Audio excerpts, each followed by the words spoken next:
Next up, Natalie Gallagher. Now, I don't want to put too much pressure on her, but she is a speaking coach. She is an organizer at TEDx Atlanta. She's a former university professor, a writer. Natalie, just remember, don't actually drop the mic. It's just implied.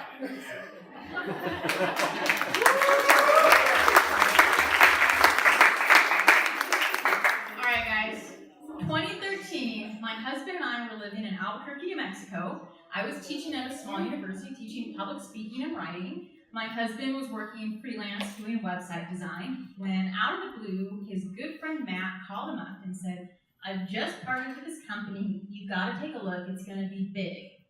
Have you ever had a friend hit you up on Facebook, a long lost friend, and they want you to take a look at their network marketing company, and they want you to like sell skincare or nutritional supplements? Yeah, right?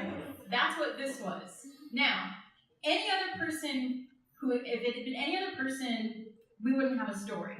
But Matt was legit. At the age of 36, Matt was a self-made millionaire. Matt was so legit that the CEO of this company had invited him out to Phoenix to take a look at the 5-year plan. And when a guy like Matt says, this is going to be like buying stock in Apple in 1999, you pay attention. So I was still skeptical, but Shan, my husband, was like, this could be a nice side hustle to help pay off our student loans. It's millennials. So he bought the product demo kit for like $600, and he got to work. Now, this is a skincare company. It's Dead Sea Skincare, and they've got a face mask that removes wrinkles in like 10 minutes, and you invite people into your home to do mud masks and demo the product. And it's such a miraculous product that people want to buy it right away, and it's crazy expensive. So I'm watching Shan invite people into our home, and he's doing the demos, and for like 2-3 months, he's failing miserably. But lucky for him, I am both a control enthusiast and a know-it-all. On that. So I started giving him advice, and then I started helping him, and then the next thing I knew, I was doing the spa parties. That's what they call spa parties. And we actually started making a little bit of money. People were joining our team, we're selling the product, the company started to take note that we're actually starting to do really well, and then they put me in the front of the room training all the agents. By the way, the company's called Secret. We're agents, secret agents, get it? That's branding, right? So the company's telling us, you guys could be 6, maybe 7-figure earners. And we're on this ego trip now. We're feeling really good. At one point, we were the number 3 agents in the state of New Mexico. Like, we're feeling ourselves. We were even sitting down with top leaders in the company, and one of them, this guy named John, showed us his back office. He was making $30,000 a week selling Secret, and John was like, you're on the path, man. And we were, like, we got a $1,000 bonus.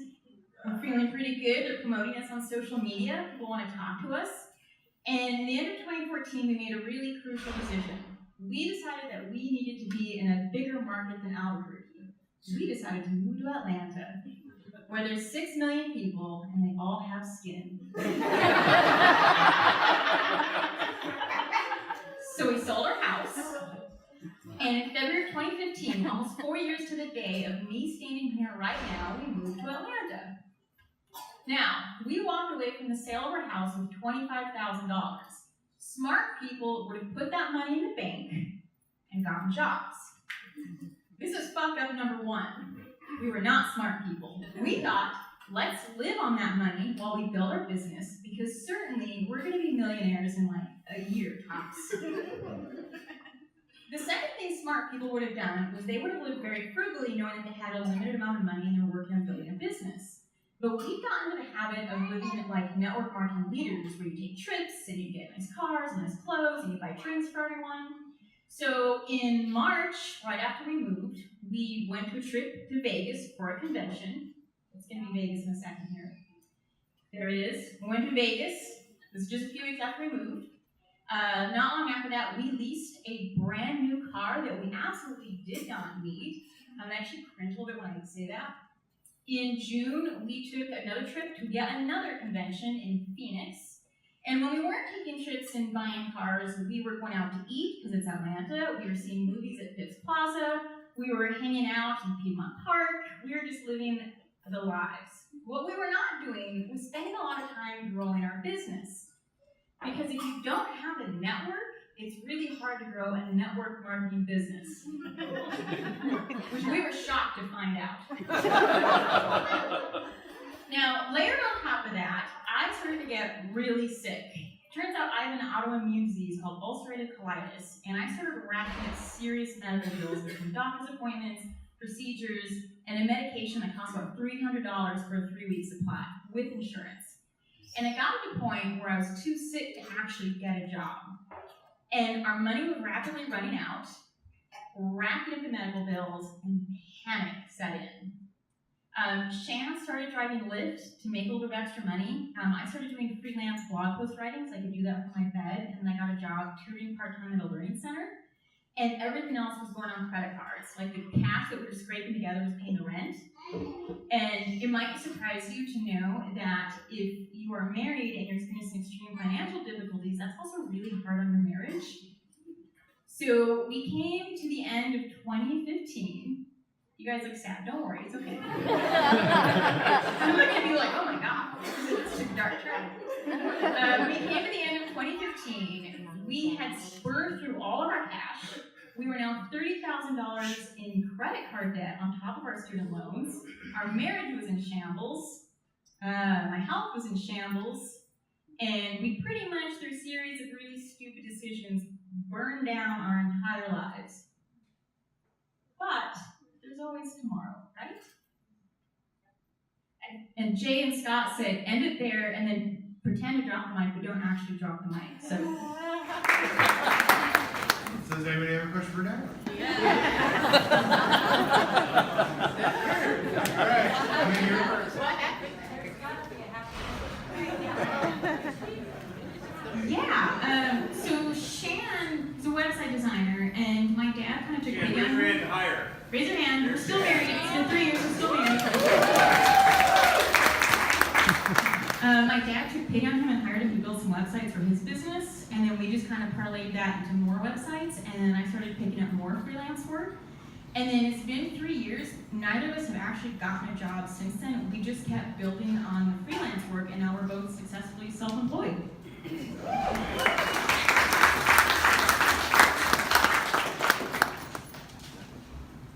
Is that the only question? Over here. Yep.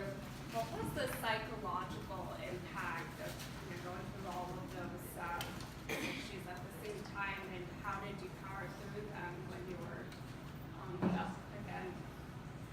There was a lot of temper tantrums. You should repeat it for Yeah. the folks who couldn't hear. So she was asking about the psychological impact of going through all that at the same time, and then how we powered through it. I don't think powered through is the right phrase. Like, I know that that's kind of what it looks like on the outside for people looking in, because we put on a brave face, but it was really awful. Like, really awful. Like we decided to get divorced, and then we were legit too broke to get divorced. Like, our marriage was saved because none of us could afford to move out. And then we were like, well, we actually still like each other. But yeah, I mean, like, just a lot of tears and a lot of, like, working through and, like, crying on our parents' shoulders and each other's shoulders, and then just, like, every day you get up and you're like, okay, what am I going to do today to, like, push this forward and get out of this? All the cities you could have chosen.